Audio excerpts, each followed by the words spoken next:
오늘도 안녕하십시오. 이시기된 TV에 오신 여러분을 뜨겁게 환영합니다. 반갑고 고맙습니다. 시사톡톡 37번째 성소수자를 비난하는 기독교인의 참을 수 없는 역겨움 위선. 이틀 전에 제가 시사톡톡 36번째 내용으로 성소수자를 축복하지 말아야 하느냐 하는 제목으로 방송해드렸습니다. 여러분 잘 아시다시피 감리교 이동환 목사가 성소수자를 축복했다고 출교 판결받았습니다. 그리고 교황 프란치스코가 동성 커플을 축복할 수 있다. 의식적으로 공식적인 자리는 아니지만 동성애자도 하나님의 사랑, 축복을 받을 수 있는 대상이 된다라고 말을 함으로써 이 두 가지 사건이 매우 극명하게 대조가 되어서 신문에서 보도되었는데요. 이 방송을 한 후에 바로 후에 다음과 같은 두 가지 댓글이 올라왔습니다. 한 분은 감리교 소속 신학생으로서 교수님의 용기 있는 발언에 큰 힘을 얻었습니다. 연구조차 하지 않고 당사자도 만나지 않고 이루어지지 않은 상태로 너무 쉽게 출교시키는 것에 감리교인으로서 처참했습니다. 나아가 신학 연구자들이 반동성애 운동에 앞장설 때는 더욱 신학이 대체 무슨 의미인가 허무감이 들기도 했습니다.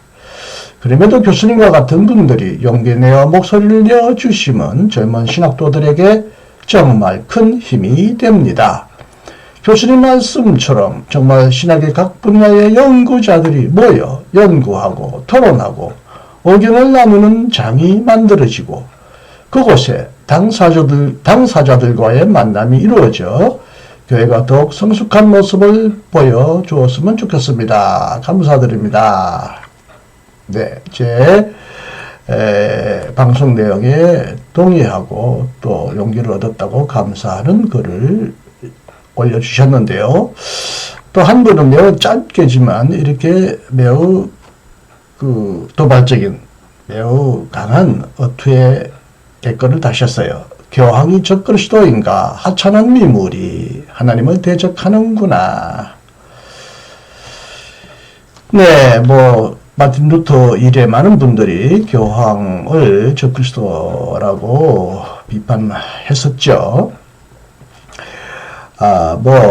교황 아니라 모든 인간이 하나님 앞에서는 작은 물질, 작은 동물, 미물이기도 하죠. 이런 작은 인간이 하나님을 대적한다. 왜 하나님을 대적한다라고 말하는지 그 이유는 달지 않았는데 아마 하나님의 말씀을 부인하고 하나님이 죄라고 말씀하신 내용을 수용하니 이건 바로 하나님을 대적하는 적그리스도인의 행동이 아닌가라고 하는 것 같습니다. 아무도 많은 한국의 보수적인 그리스도인들이 이런 생각을 할 것 같아요.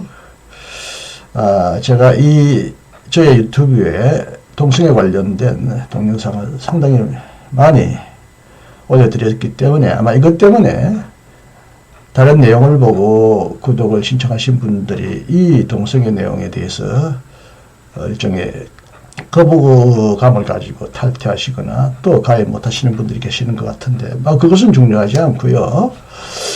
하여튼 동성애가 옳다 옳지 않다를 떠나서 제가 말하고자 했던 근본 취지는 왜 이것을 놓고 깊이 토론하고 논의하고 연구하고 당사자들, 성소수자들, 동성애자라고 하는 사람들의 그 경험을 경청하면서 결정하지 않았느냐 하는 것을 제가 매우 개탄스럽고 슬프게 보았다고 말씀드렸고요. 오늘은 이제 누가 옳고 그러냐라는 내용보다는 우리 그리스도인들 이렇게 어떤 일부의 특정한 인간을 성경의 내용을 문자적으로 읽고 또 어떻게 보면 선택적으로 읽고 다른 내용은 다 깔아뭉개고 무시하고 지키지 않으면서 유독 오늘날 이 성소수자 동성애 관계에 대해서만은 굉장히 열렬하게 앞장서서 반대하는 사람들의 행동을 보면 이들은 정말 성경을 읽는 방법도 선택적이고 성경이 죄라고 하는 내용에 대해서도 매우 선택적이구나. 그리고 더욱이 자신들은 성경이 죄라고 하는 수많은 죄를 짓고 있으면서도 어떻게 남의 죄를 이렇게 쉽게 지적하고 판단하는가. 저는 이분들이 무능하고 무지하고 보수적이고 교만하고 태만하다라는 생각보다는 매우 이중적이다, 위선적이다라는 생각을 하게 되었습니다. 오늘 이 부분을 다뤄보려고 합니다. 그리스도인들이 특히 동성애자를 비난하는 그리스도인들이 얼마나 위선적인가 하는 내용을 지적하는 사람들이 많은데, 오래전에 2020년에 진정건 씨도 이와 같은 논조에 글을 올린 적이 있어요. 타임즈 창원이라는 신문에 보니까 2020년 5월에 이런 의견을 피력했더군요. 제목이 이렇습니다. 진중권, 구약성서를 글자 그대로 실천한다면 아마 대한민국 인구의 절반은 돌로 쳐 죽여야 할 겁니다. 진중권 전 동양대 교수가 5일 오전 자신이 운영하는 페이스북을 통해 동성애에 맞선 하나님의 의병, 영화 조커 모티브된 연쇄 살인마의 두 얼굴이라는 기사 제목을 링크한 후 이건 의병이 아니라 질병입니다 라고 주장했다. 진중권 씨의 그 페이스북을 그대로 캡처한 것을 저도 한번 그대로 캡처해 보았습니다. 이건 의병이 아니라 질병입니다. 아무리 기독교 신문이지만 너무 심한 거 아닙니까? 종교개혁의 원조인 독일의 기독교도 동성애자를 수용하고 한국 개신교의 원조인 미국에서도 동성결혼이 합법화했는데 도대체 한국 기독교는 왜들 저러고 있는지 빨리 차별금지법을 제정해 이런 범죄 행위는 바로바로 처벌해야 합니다. 제발 그 미개함은 그 세대에서 끝냅시다. 이런 편견의 선동이 우리 아이들의 영혼을 오염시키는 것을 언제까지 두고 봐야 하는지, 왜들 애몬 동성애자를 못살게 굴려고 하는지, 사람들이 왜 그렇게 삐뚤어졌는지 성장 과정에 뭔가 큰 문제가 있었나 봅니다. 이렇게 말한 후에 후반부는요. 그리스도인들의 이중적 위선적인 태도를 이렇게 꼬집습니다. 예수는 동성애에 대해 아무 말도 안 했습니다. 하지만 음행한 경우를 제외하고 가늠한 경우를 제외하고 이혼은 하지 말라고 했죠. 예수가 언급도 안 한 동성애는 기를 쓰고 받게 하면서 예수가 명시적으로 하지 말라고 한 이혼은 잘도합디다. 아무튼 기독교인들 앞으로 세장가 가지 마세요. 그거 간음이랍니다. 네, 이제 그리스도인들도 점점 많은 경우에 이혼한 사례가 늘어나고요. 이제 한국교회가 강단에서나 사석에서도 이혼을 거의 거론하지 않습니다. 비난은커녕 말도 꺼내지 않습니다. 그만큼 교인들 가운데도 이혼하는 사람이 많이 늘어나고 있다는 증거이기도 합니다. 그 이혼에 대해서는 예수님이 반대하는 이혼에 대해서는 한마디 하지 않고 예수님이 한마디도 안 하신 동성애는 왜 그렇게 길을 쓰고 비난하고 박해하느냐, 이런 위선적인 태도를 진중권 씨가 꼬집었습니다. 진중권 씨가 하는 말이 다 옳거나 다 틀린 말은 아니지만 가끔 옳은 말도 하는 것 같습니다. 그래서 오늘 저는 동성애를 반대하는 사람들의 무지나 성급한 비난 태도, 또 성경을 문자적으로 읽는 잘못된 성서 읽기 등등 그런 것에 대한 지적을 지금까지 많이 했고요. 또 이제 믿지 않는 사람들은 그런 성서에 대한 태도보다는 성소수자들을 의학적으로 경험적으로 연구하여 이것들이 더 이상 죄도 아니고 질병일 수 없다라고 결론을 내려서 이제 점점 많은 나라들이, 이른바 선진국에 속한 나라들은 점점 동성애를 수용하고 또 동성결혼도 합법화해 주고 있고요. 미국도 이제 점점 대세가 되고 있고, 감리교회는 이 문제로 아직도 갈등을 겪어서 교단이 분리되는 안타까운 일이 일어나지만 전반적인 추세는 거스를 수 없다고 봅니다. 근데 미국으로부터 선교를 받은 한국 교회가, 그 중에 대부분의 보수적인 교회가 동성애자를 비판하고 동성애자를 차별하지 말자는 차별금지법 제정에도 굉장히 반대하고 있습니다. 저는 그들이 얼마나 성서를 선택적으로 읽고 문자적으로 읽느냐 하는 것을 지적해 왔지만, 그보다 더 심각한 것은 성경이 죄라고 말하는 수많은 것들은 그들은 태연히 뻔뻔하게 저지르고 있으면서 유독 동성애만은 우리 시대에, 아무리 우리 시대에 이 문제가 예민한 문제고 중요한 문제가 되었다 하더라도 이 문제를 그렇게 물고 늘어지는 모습은 참으로 예수님이 비난하신 위선자들, 사두개인과 바리새인들, 서기관들에게 위선적인 태도와 조금도 차이가 나지 않는 모습이다. 그들의 역겨운 위선을 오늘 여러분에게 좀 밝혀드리고 싶었습니다. 동성애를 반대하는 사람들이 가장 자주 인용하는 것이 레위기 20장 9절부터 27절까지 죽어야 혹은 죽여야, 돌멩이로 쳐 때려 죽여야 마땅한 죄를 쭉 열거합니다. 20장 9절에는 부모에게 악담하는 자를 사형시켜야 한다고 합니다. 부모에게 악담하는 분들은 많지 않겠지만 오늘날 이런 사람들을 사형시키자고 우리 그리스도인들이 사형제도를 도입해야 한다고 데모해야 하는데 왜 하지 않습니까?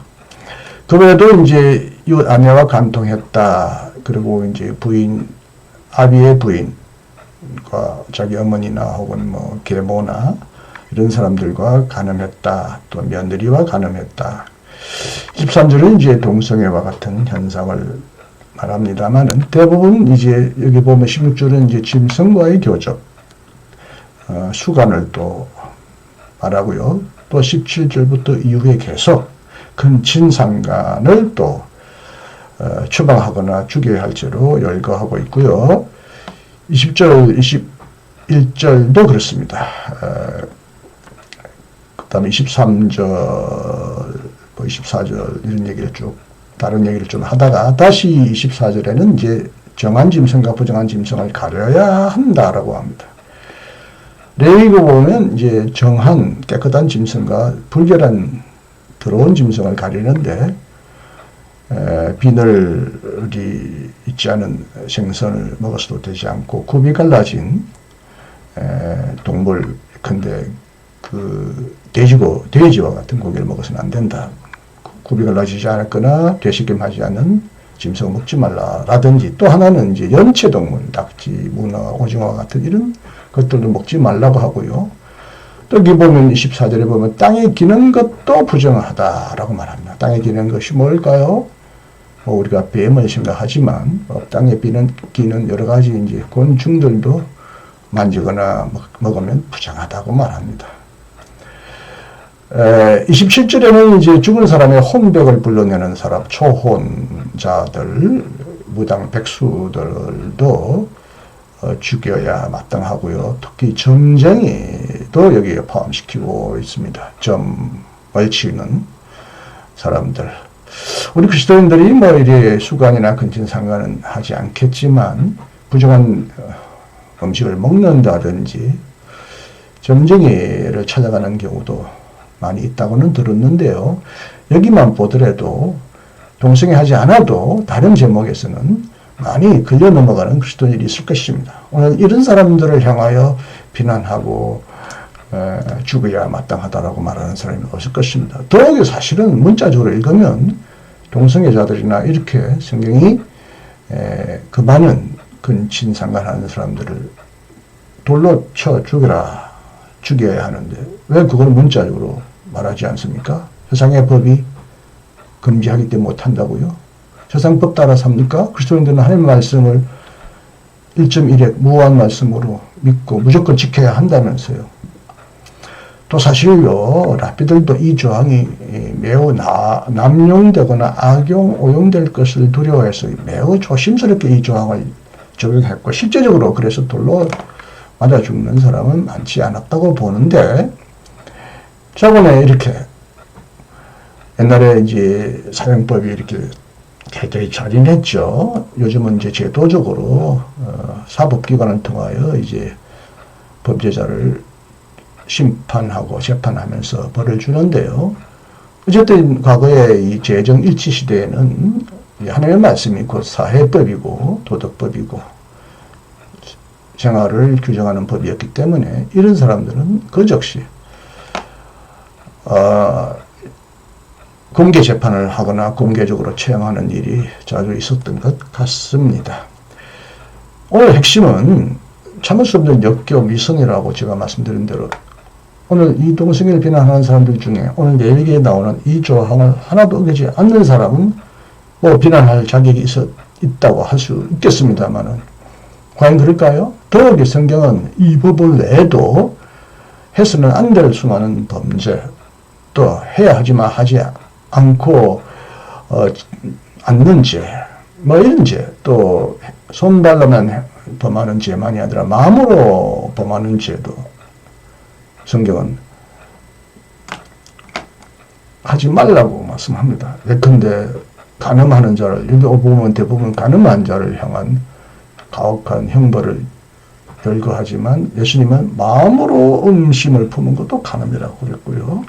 살인도 꼭 사람을 죽여야만 살인이 아니라 마음으로 미워하는 것도 살인이라고 예수님은 굉장히 죄의 그 동기, 내면적인 그 뿌리를 아주 깊숙이 건드리셨습니다. 이런 의미에서 오늘날 우리가 솔직히 말해서 간음하지 않고 살인하지 않고 예수님의 말씀대로 사는 사람이 몇이나 될까요? 이처럼 예수님의 기준에 보면 수많은 사람들이 간음하고 살인하고 이런 여러 가지 부정한 음식을 먹을 텐데 뭐 이들은 이런 행위에 대해서는 아무런 죄책감도 느끼지 않고 또 이런 행위를 하는 사람을 비난하지 않으면서 유독 동성애만 끈질기게 물고 늘어지는 것이 무엇입니까? 그 이유를 묻기 이전에 정말 위선적이고 이중적이고 선택적인 행위가 아닙니까? 그래서 예수님은 그 당시 이중적이고 위선적인 바리새인들을 얼마나 혹독하게 비난하셨는지는 우리 마태복음 23장에서 잘 볼 수 있습니다. 화 있을진저 외식하는 서기관들과 바리새인들이요. 대부분 종교 지도자들이죠. 서기관들은 이제 하나님의 말씀 율법을 기록하고 남기는 어떤 하급 성전의 관리였다고 할 수 있겠고 바리새인들은 뭐 부정한 것, 불결한 것으로부터 분리되어 거룩하게 살려고 하는 성결을 추구했던 사람이긴 하지만 지나칠 정도로 성경의 내용을 문자적으로 해석하고 또 수많은 장로들의 유전을 해석하고 확장하여 수많은 항목을 통하여 굉장히 엄격하게 세속과 분리된 경건한 생활을 하려고 했지만 실제적으로 그렇게 살지 못하거나 살 필요가 없는 수많은 사람들을 죄인으로 정죄하고 낙인 찍고 범죄자로 만들어서 스스로 자기들은 거룩하다고 그렇게 자랑했는데 이들을 향하여 예수님은 외식하는 자들이다. 너희가 박하와 회향과 근처에 11조는 들이되 율법에 더 중한 바 정의와 긍휼과 믿음은 버렸도다. 그러나 이것은 행하고 저것도 버리지 말아야 할지니라. 맹인된 인도자요. 이들은 위선자일 뿐만 아니라 맹인이라는 것이죠. 눈먼 자들이라는 것입니다. 하루살 이는 걸어내고 낙타는 삼키는도다. 제가 그림으로 여기 캡처했지만 하루살이와 낙타의 크기가 얼마나 비교할 수 없을 정도로 차이가 납니까? 근데 낙타와 같은 큰 죄는 꿀꿀꿀꿀 삼키면서 조그만 하루살이와 같은 이 작은 범죄는 그냥 그렇게 날카롭게 매섭게 지적하고 그렇게 비난하는 이의 모습을 예수님은 아주 생생하게 비유적으로 비난하시죠. 그 다음에 또 뭐라고 말씀하십니까? 화 있을진저 외식하는 서기관들과 바리새인들이여 잔과 대집의 겉은 깨끗이 하되 그 안에는 탐욕과 방탕으로 가득하게 하는도다. 눕는 바리새인이여 너는 먼저 안을 깨끗이 하라. 그리하면 겉도 깨끗하리라. 안은 들어오면서 온갖 탐욕과 방탕, 음탐, 욕심을 가득하면서 겉으로는 거룩한 척, 깨끗한 옷을 입고 거룩하게 사는 것처럼 그렇게 치장하지만 속은 훨씬 더럽지 않느냐. 이 위선자들이야, 외식하는 자들이라 이렇게 비난하십니다.